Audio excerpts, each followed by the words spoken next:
I honestly don't remember most of the night after the car crash. I only have glimpses of memories, and I won't try to express them here. I got my bearings back after I'd slept off the shock. My higher functions kicked back into gear after I'd gone to a grocery store and bought a small amount of food. The amount of hunger that shock can induce is extreme. I had rifled through the backpack and found exactly what David had said: shoes, a pair of clothes, $2,000 in cash in hundreds and twenties, and a road atlas book. I still have that atlas and use it when I'm moving on. Once I had food, water, and an inventory of my belongings, I could start to plan and work. I dumped my jail clothes in a dumpster and paid for a haircut to try and alter my appearance. Yes, I washed the blood off my face and hair before going in. When I looked in the mirror afterwards, I still recognized myself, so I paid the hairdresser to dye my hair too. I know there are self-dyeing kits that cost way less, but I had nowhere to do it. I knew I couldn't stay in this town because David would know exactly where to find me. I had no idea how long this truce would last, so I had no intention of staying here one more night. I bought a bus ticket to an adjacent state and arrived only a few hours later. The town I chose was larger than the one I had come from. This was intentional, so that I could have anonymity and a better selections of service for the homeless. This town had a soup kitchen that I could use to cut down on cost, as well as a homeless shelter. I knew I couldn't live long on the already dwindling $2,000, so I started going to the library and searching online for odd jobs. I had to find something that wouldn't run a background check if at all possible, because of the manhunt that was probably going on for me. I saw nothing about it in the news yet, but it had only been one day. After a week of searching, I found a job at a seedy telemarketing place that paid cash under the table. You'd be surprised how many of these there are. I hated the work, but I was out of the sun and making some money.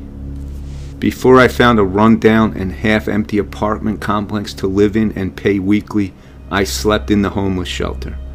I could have just stayed there and saved a lot of money, sure, but I hated going there and avoided it as long as possible when nighttime came. The money I spent on the apartment was well worth it. I had some semblance of a life set up, and now I could get the real work done. I had gone to the mall and brought the cheapest prepaid Android phone they had and signed up for a monthly subscription that gave me unlimited data as well as text and calls. I'd need to find a store to pay cash and top up every month, but it wasn't an expensive plan, and I needed the internet for when the library was closed. During the days, I'd spend my time in the library with a cheap notebook I'd bought, doing more research similar to what I had done in the Walmart parking lot. I also spent a lot of time working out and trying to get stronger. Before I had the apartment, I'd paid for a gym membership and showered there instead of at the homeless shelter. I decided to keep that membership and use their machines to get a more effective workout. The plan at the time had been to stay alive and away from David and the cops. I stayed inside the day the news broke of my escape in the other state. The police finally admitted to needing help in finding me and went public for a request for information. They listed off the crimes I was accused of, as well as a request to question me in regards to the 2 dead policemen. I wrote down every detail of the investigation, though none of it proved useful other than as background knowledge. I kept up with the sporadic news releases so I could stay as far ahead of the cops as possible. For the next 6 months I stayed in this city. During that time I learned a lot. How to live on a tiny budget, home repairs when the landlord wouldn't fix something, hiding when you suspect you're being followed, and navigating the streets at night all became second nature to me. I also continued to study computers and networks. I am by no means any kind of licensed professional. I learned by deciding what I wanted to know how to do and then practicing it over and over. One day I was at the library when the news was published online. David fucking King was suspected of murdering the 2 cops. I was ecstatic and couldn't believe my luck. David King had finally made a mistake that had cost him. The news story did not specify why the police suspected him, but I didn't care. David was going to get what he deserved. A month passed with still no news on whether David had been captured or not. I found myself tempted to call Detective Hernandez and ask what he knew, but I didn't. I learned a lot of self-control and risk assessment during those 7 months. Risk analysis was built into my every decision. After checking for news on David for the 3rd time in a week, I decided I would no longer be a bystander waiting for David to be caught. I decided to begin actively hunting David. Since I knew he was good with computers, the internet was the best place to begin looking for traces of him. I searched hundreds of forums, scouring for a list of keywords that I thought David would either post or look for. I won't include that list here. In only a couple weeks, I found one of his online accounts on Stack Exchange. I took notes on everything he commented on, as well as his account activity. Fortunately, he had kept the same account for several years. Granted, it was under a pseudonym, but he'd kept it. He still uses it today, actually. I just checked. He was logged in 7 hours ago when I wrote this. Once I found one account, it held clues to many others. He slipped out information accidentally that I could use to locate his other accounts. Posts like, "I've asked this question on this other forum and got no response, so now I'm asking it here," would link 2 accounts and reveal yet another goldmine of data for my study. I spent weeks gathering his pseudonyms, post records, and IP addresses he'd used. Anything I could find with the tools I had available. Some pseudonyms he used more than once, and others he created as throwaway names. The research gave me invaluable insight into the way David thinks, talks, and acts. I got to know him on a level I could never have hoped to understand from just being his friend in high school. It made my hate for him grow, not diminish. I didn't only check the regular web either. Some people claim the deep web is a terrifying place where you can get killed at every turn. But it isn't if you don't act stupid. I installed Tor and began doing the same data mining in the deep web. The results were fantastic. I found catalogs worth of information. I was able to identify a lot of his false identities online and then map them to the fake social media pages he had created for them when he might need a cover-up.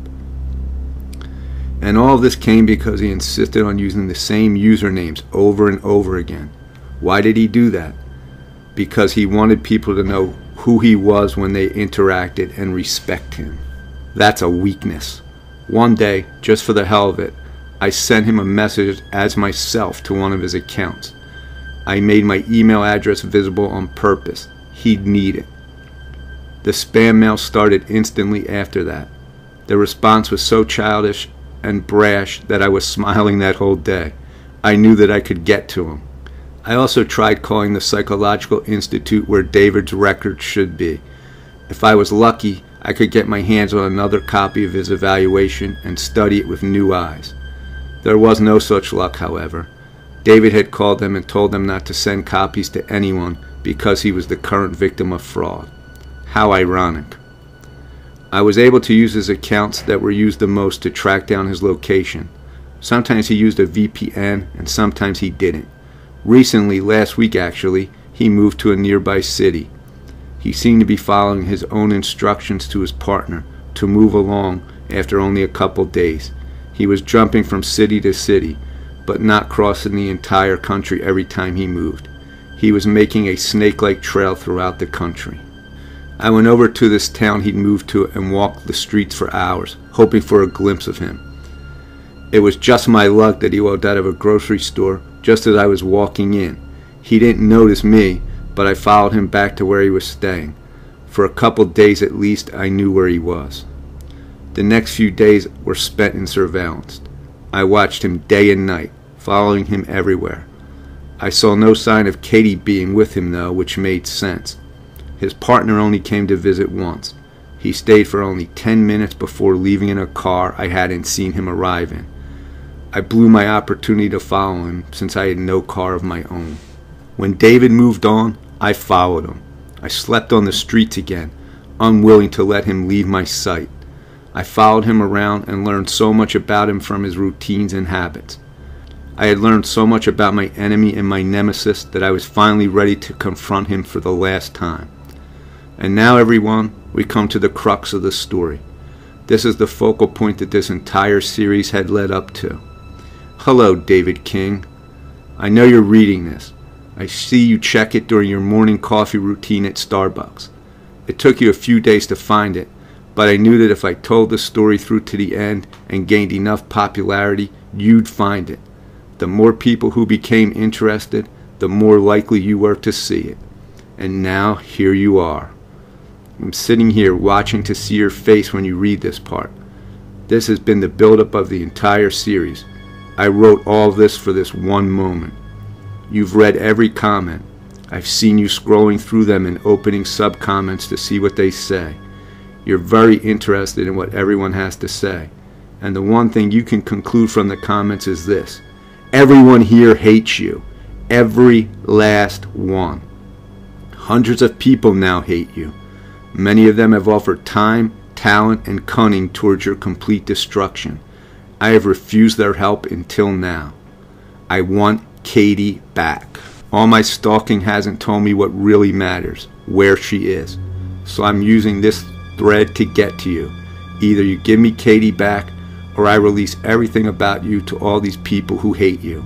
I know aliases, addresses, phone numbers, comments admitting to illegal activity, social security numbers, driver's licenses, passports, online account names, everything. The police will have it all too. I've been tracking you for so long, David. The first few lines of every post, where I said, for example, that you'd almost found me, they were lies. I've been watching from afar during the entire publication of these posts. Right now, as I'm about to hit enter, you just brought a sandwich at Jimmy John's, the meatball sub. It's currently Saturday, July 2nd, 7:32 p.m. There's your proof that I'm nearby. Convinced yet? Bring Katie to Wells Park at 10 p.m. tonight and leave your partner behind. If you don't show, I will release all the information I have, dedicate the rest of my life to updating that information and releasing it to anyone here who wants to do something about it. I've set up a time release of the information.